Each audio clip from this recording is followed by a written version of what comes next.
Morning vlog போட்டு ரொம்ப நாள் ஆயிடுச்சு. ஸோ இன்றைக்கி வந்து ஒரு மார்னிங் விளாக் பார்த்தலாமா. காலைல பார்த்தீங்கன்னா ஒரு 5:30க்கெலாம் வந்து எழுந்துட்டேன். 5:30க்கே பார்த்தீங்கன்னா இவ்வளோ வெளிச்சமாக இருக்குது எங்கள் ஊரில். வாசல்லாம் கூட்டிட்டு தண்ணியெலாம் தெளிச்சிட்டேன். கோலம் போடும்போது தான் ஞாபகம் வந்துச்சு, சரி இன்றைக்கி ஒரு மார்னிங் விளாக் எடுக்கலாம் அப்படின்னு சொல்லிட்டு. ஸோ அதுக்கப்புறம் கேமரா ஸ்டாண்டை தூக்கிட்டு வந்து நிற்க வச்சுட்டு ஃபோனை கனெக்ட் பண்ணிட்டு அதுக்கப்புறம் பார்த்தீங்கன்னா வந்து கோலம் போட்டுட்ருக்கேன்.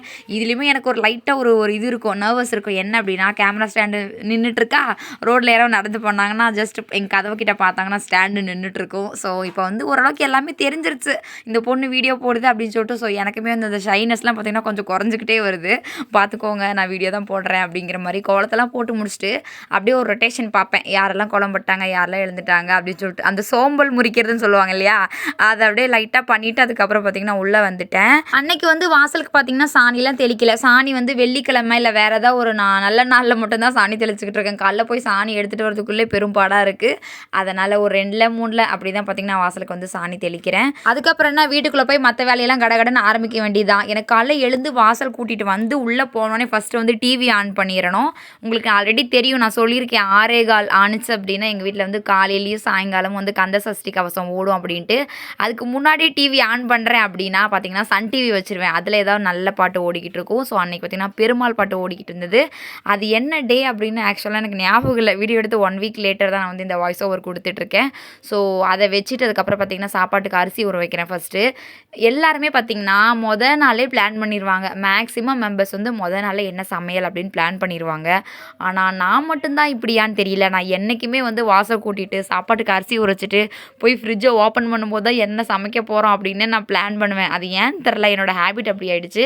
அதுக்கப்புறம் இப்போ வெளியில் வந்து என்ன பண்ணுறேன் அப்படின்னு பார்த்தீங்கன்னா, ஒரு கால் செருப்போட இன்னொரு செருப்பு வந்து தேடிக்கிட்டு போயிட்டுருக்கேன். நைட்டு வந்து பக்கத்தில் இருக்க எங்கள் மாணிக்க மாமா வீட்டுக்கு போய் பேசிட்டு வந்தேன். அப்போ செப்பலை கீழே விட்டுட்டு போய் உள்ளே போய் பேசிட்டு வெளியே வந்து பார்த்தா ஒரு செருப்பை காணோம். யாருன்னு பார்த்தா இந்த நாய் பண்ண வேலை தான். இவங்க தான் யாராவது ஒருத்தர் தூக்கிட்டு போயிருப்பாங்க. ஏன்னா எங்கள் ஊரில் எங்கள் வீட்டுக்கிட்ட பார்த்திங்கன்னா அடிக்கடி செப்பல் காணாமல் போகுது. யாருன்னு கேட்டால் இந்த டாக் தான் எடுத்துகிட்டு போகுது அப்படிங்கிற மாதிரி சொன்னாங்க.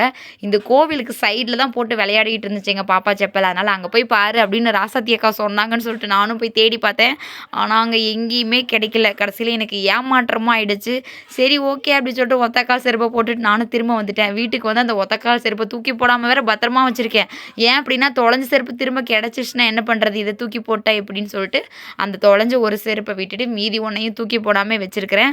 அட் த ஃபைனல் இப்போ நான் வேறு செருப்பு வாங்கிட்டேன். அந்த செருப்பு கிடைக்கவே இல்லை, அதுதான் நிஜம். கிடைக்கலன்னு தெரிஞ்சுமே அந்த ஒத்த செருப்பை தூக்கி போடாமல் தான் இன்னும் வச்சுக்கிட்டு இருக்கிறேன். அதுக்கப்புறம் என்ன, பல்லு விளக்கிட்டு தான் போய் செப்பலெல்லாம் தேடிட்டு வந்தேன். அதுக்கப்புறம் எல்லாம் வாஷ் பண்ணிவிட்டு ஃபேஸ் எல்லாம் ஃபஸ்ட்டே வாஷ் பண்ணிடுவேன். இருந்தாலும் ப்ரஷ் பண்ண முன்னாடி இன்னொரு டைம் வாஷ் பண்ணிட்டு காலங்காத்தால அந்த தூங்கு மூஞ்சின்னு சொல்லுவாங்க இல்லையா, அந்த மூஞ்சி தான் இன்றைக்கி வந்து காமிச்சிருக்கேன் ஃபில்டர் இல்லாமல். சரி செருப்பு காணோம் அப்படின்னு அதையே நினச்சிக்கிட்டு இருந்தால் அடுத்த வேலையில் எப்படி பார்க்குறது, போய் வீட்டுக்குள்ளே போய் வேலையெல்லாம் பார்க்கலாம் அப்படின்னு சொல்லிட்டு உள்ளே வந்துட்டு 6:15 ஆயிடுச்சு. ஸோ சேனலையும் போய் உடனே கடன்னு மாற்றி விட்டேன்.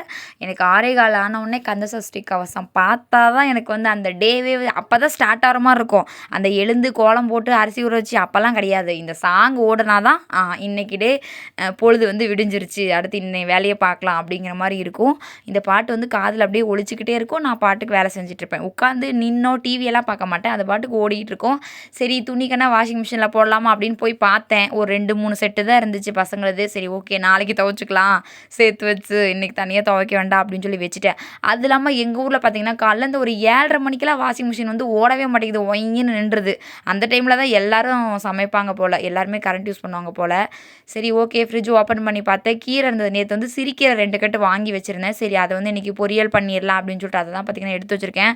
காலங்காத்தால் கீரை க்ளீன் பண்ணுறதுலாம் ரொம்ப கொடுமையான ஒரு வேலைங்க. அது வந்து குடும்ப தலைவர்களுக்கு மட்டும்தான் தெரியும். காலங்காத்தால் உட்காந்து கீரை கிள்ளிட்டு இருந்தால் எப்படா சமைச்சு முடிக்கிறது அப்படின்னு ஒரு பெரிய கஷ்டமாகவே இருக்கும். ஒரு வழியாக பார்த்திங்கன்னா 2 கட்டு கீரையுமே வந்து கிள்ளி முடிச்சிட்டேன். அதுக்கப்புறம் என்ன, எடுத்துகிட்டு போய் சாப்பாடு குழம்பு பொரியல் எல்லாமே செஞ்சு பேக் பண்ணி ஸ்கூலுக்குமே அனுப்பியாச்சு. என் பையன் பார்த்திங்கன்னா எனக்கு எவ்வளோ பெரிய ஹெல்ப் பண்ணிகிட்டு இருக்கான் பார்த்தீங்களா. உங்கள் பையனும் இந்த மாதிரி ஹெல்ப் பண்ணுவான்னு கீழே மறக்காமல் கமெண்ட்டில் சொல்லுங்கள். இந்த விளாக் வந்து இதோட முடியுது. இதுக்கப்புறம் என்ன பண்ணேன் அப்படிங்கிறது நான் வந்து ஷூட் பண்ணலை வீடியோவாக. நான் பார்த்திங்கன்னா ஒரு பிளாக் காஃபி வச்சுட்டு பிஸ்கெட் தொட்டு சாப்பிட்டுட்டு இருக்கிறேன். என் பையன் பொறுப்பாக வந்து எனக்கு வந்து வேலை செஞ்சுட்ருக்கான். 7:45 ஆகிடுச்சு. பாப்பாவுக்கு வந்து தண்ணி காஞ்சிட்ருக்கு, குளிச்சிக்க போகிறாங்க அவங்களும். ஸோ இந்த வீடியோ முடியுது. தேங்க்ஸ் ஃபார் வாட்சிங். டாட்டா பாய். மறக்காமல் சப்ஸ்கிரைப் பண்ணிவிடுங்க அண்ட் ஃபாலோ பண்ணிவிடுங்க.